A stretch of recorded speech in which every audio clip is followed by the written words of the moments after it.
사랑합니다, 행복님. 오늘도 찾아주셔서 감사합니다. 며느리와 시어머니 사이. 참 사소한 일 같아 보이지만 정말 많은 이야기가 오가죠. 그런데 요즘 며느리들은 어떤 순간을 시집살이라 느낄까요? 과거엔 당연했던 말과 행동이 지금은 큰 부담으로 다가올 때가 많습니다. 내가 뭘 그렇게 잘못했나 싶겠지만 며느리들 마음에선 이미 무언가가 쌓이고 있을지도 모릅니다. 작은 오해 하나가 깊은 상처가 되고 사소한 말 한마디가 멀어진 관계의 시작이 되기도 하니까요. 오늘은 며느리들이 왜 이런 일을 시집살이라 느끼는지, 그리고 우리가 놓치고 있는 건 무엇인지 함께 이야기해 보려 합니다. 오늘 이야기, 어쩌면 우리 모두 한 번쯤 겪어봤을지 모릅니다. 첫 번째, 명절 준비는 왜 며느리 몫인가요? 친구 영희 씨는 명절에 이런 일을 겪었다고 합니다. 시댁에 도착하자마자 시어머니가 부엌에 가서 전 좀 부치자고 하셨대요. 영희 씨는 별말 없이 앞치마를 두르고 일을 시작했는데 문득 거실에서 들려오는 소리가 귀에 들어왔습니다. 남편과 시아버지가 거실에 앉아 TV를 보며 웃고 떠드는 소리였죠.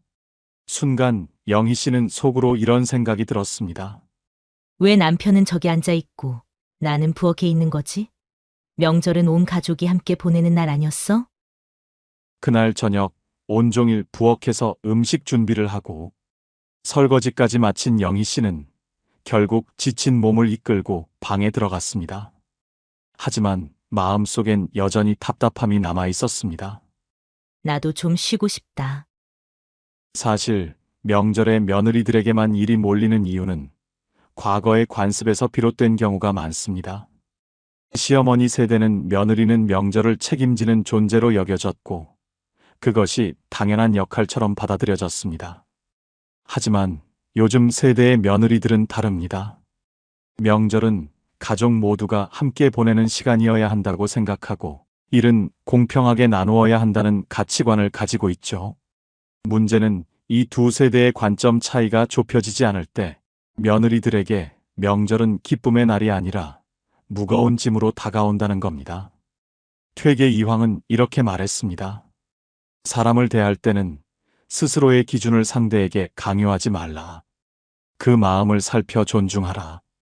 명절에 며느리만 일을 맡는 관습 역시 강요가 아닌 존중의 눈으로 다시 바라볼 필요가 있습니다. 그렇다면 어떻게 하면 좋을까요? 명절을 준비할 때 가족 모두가 함께 일하고 또 함께 쉬는 문화를 만드는 건 어떨까요? 시어머니가 이렇게 말해보는 겁니다.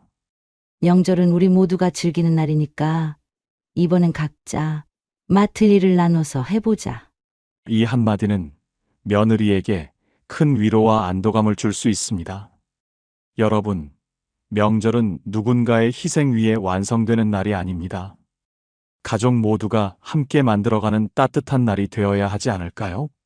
작은 배려와 변화가 며느리에게는 큰 감동으로 다가옵니다.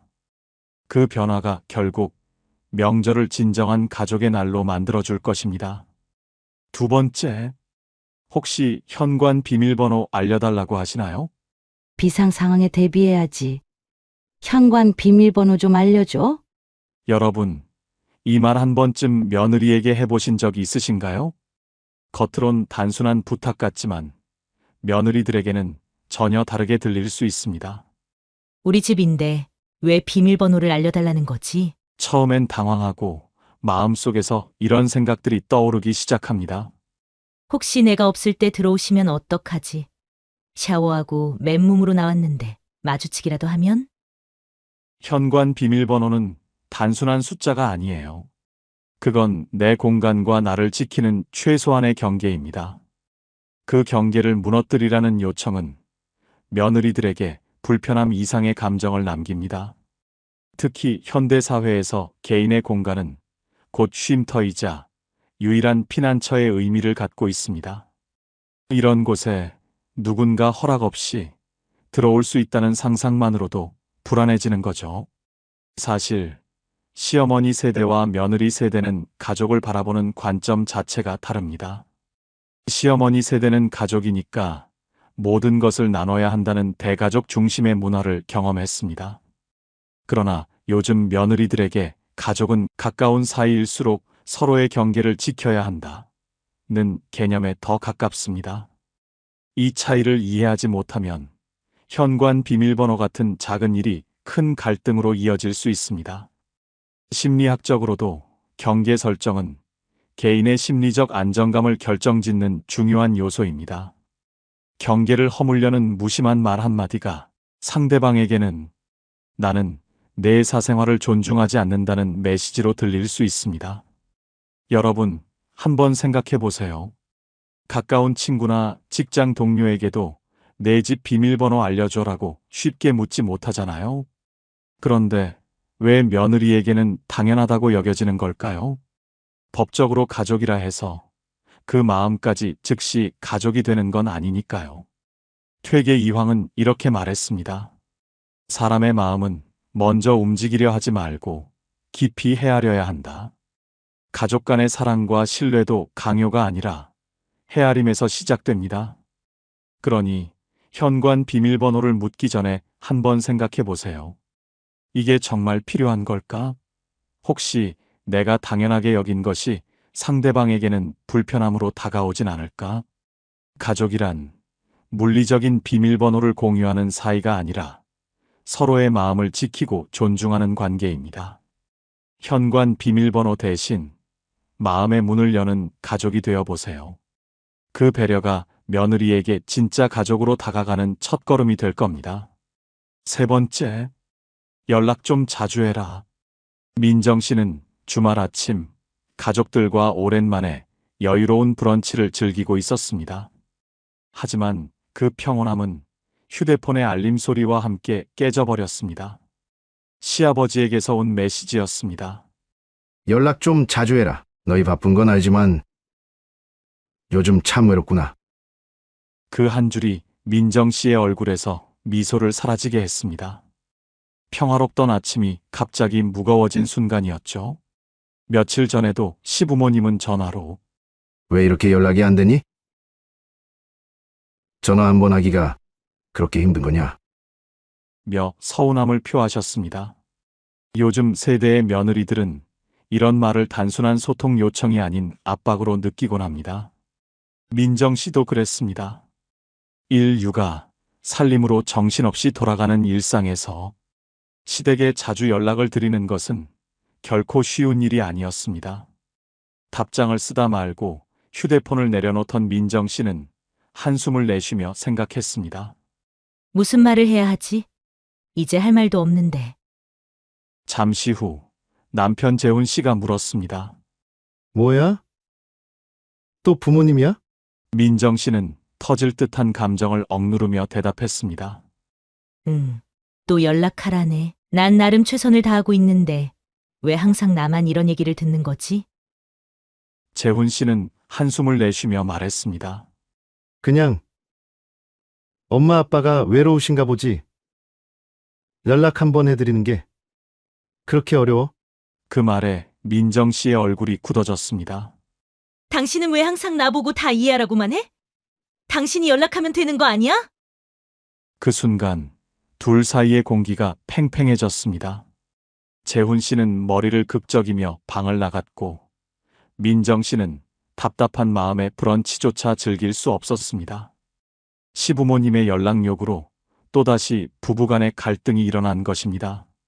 그렇다면 시부모님의 연락 좀 자주 해라는 말, 그 뒤에는 어떤 심리가 있을까요? 표면적으로는 너희 소식이 궁금해서라는 다정한 이유처럼 들리지만 그 안에는 세대 차이에서 비롯된 복합적인 심리가 있습니다. 시부모님은 이러한 말을 애정의 표현으로 여기지만 요즘 며느리들은 이를 압박으로 느끼고 힘들어합니다. 특히 시부모님의 말이 가족 내 위계 질서를 다시 한번 확인하고자 하는 무의식적인 욕구로 해석될 때도 있습니다. 며느리가 그 말을 들을 때는 일과 육아 가사로 바쁜 하루 속에서 마치 무한히 잘해야만 통과할 수 있는 시험지를 마주한 기분이 듭니다. 연락이 늦어지거나 빠지면 며느리는 스스로를 책망하며 무슨 말을 해야 하지? 이제 할 말도 없는데라는 고민과 압박을 반복합니다. 시부모님과의 대화가 가벼운 안부를 넘어 길어질수록 어색한 침묵이 뒤따르고 그 부담은 점점 커지기 마련입니다. 이러한 세대 차이에서 오는 갈등의 고리를 끊기 위해 시부모님이 먼저 작은 변화를 시도하는 것은 어떨까요? 너희 바쁜 거 알지만 건강하게 잘 지내는 게 제일 중요하니 시간이 될 때 연락 줘도 좋아. 라는 말 한마디는 며느리에게 큰 위로가 됩니다. 이는 단순히 연락 독촉을 넘어서 며느리의 자율성을 존중하며 소통의 다리를 잇는 방법입니다. 또한 시부모님이 며느리에게 직접 연락을 요구하기보다 아들이 자연스럽게 소식을 전하도록 하거나 중간다리 역할을 할 수 있도록 한다면 며느리도 부담 없이 시부모님과 소통할 수 있습니다. 퇴계 이황은 이렇게 말했습니다. 사람을 대할 때는 마음을 다하고 남의 뜻을 헤아릴 줄 알아야 한다. 결국 관계는 작은 배려와 이해에서 시작됩니다.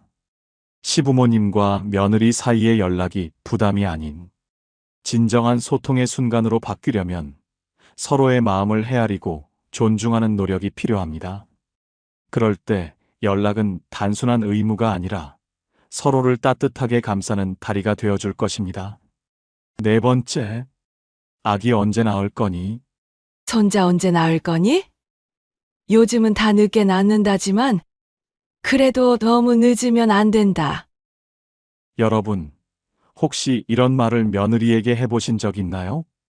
겉으로는 걱정과 조언처럼 들리겠지만 며느리 입장에서는 이 말이 어떤 기분으로 다가올까요? 왜 나에게만 이런 부담을 주지? 내가 무슨 잘못이라도 한 걸까? 그 순간 마음속에서는 이런 생각들이 떠오릅니다. 내가 지금도 이렇게 바쁜데 거기에 아기까지. 내 삶은 언제쯤 온전히 내 것일 수 있을까? 사실 손자 이야기는 많은 며느리들에게 민감한 주제입니다. 단순히 아이를 낳는 문제를 넘어 삶의 방향과도 연결되어 있기 때문이죠. 시부모님께는 단순한 기대일지 몰라도 며느리 입장에서는 인생의 중요한 결정을 강요받는 듯한 기분이 들 수 있습니다. 친구 영희 씨도 이런 말을 들었을 때 깊은 고민에 빠졌다고 해요. 시아버지가 요즘 젊은 사람들은 애 안 낳고 뭐하냐? 라고 하셨을 때 순간 얼굴이 굳어졌다고 합니다. 하지만 아무 말도 못하고 억지 미소만 지으며 대답했대요. 네, 곧 생각해 볼게요. 그리고 집에 돌아와 남편에게 속상한 마음을 털어놓았습니다. 왜 내가 이런 얘기를 들어야 해? 당신이 직접 말 좀 해주면 안 돼. 남편은 난감한 얼굴로 대답했죠. 그냥 한 말씀 하신 거잖아. 너무 예민하게 받아들이지 마. 이 말을 들은 영희 씨는 더 큰 상처를 받았습니다. 예민하다고? 그럼 나는 이런 말을 계속 들어야 하는 거야? 사실 이런 상황은 세대 차이에서 비롯된 갈등일 때가 많습니다. 시부모님 세대는 결혼하면 아이를 낳는 게 자연스러운 순서라고 생각하셨겠죠. 그런데 요즘 세대는 다릅니다.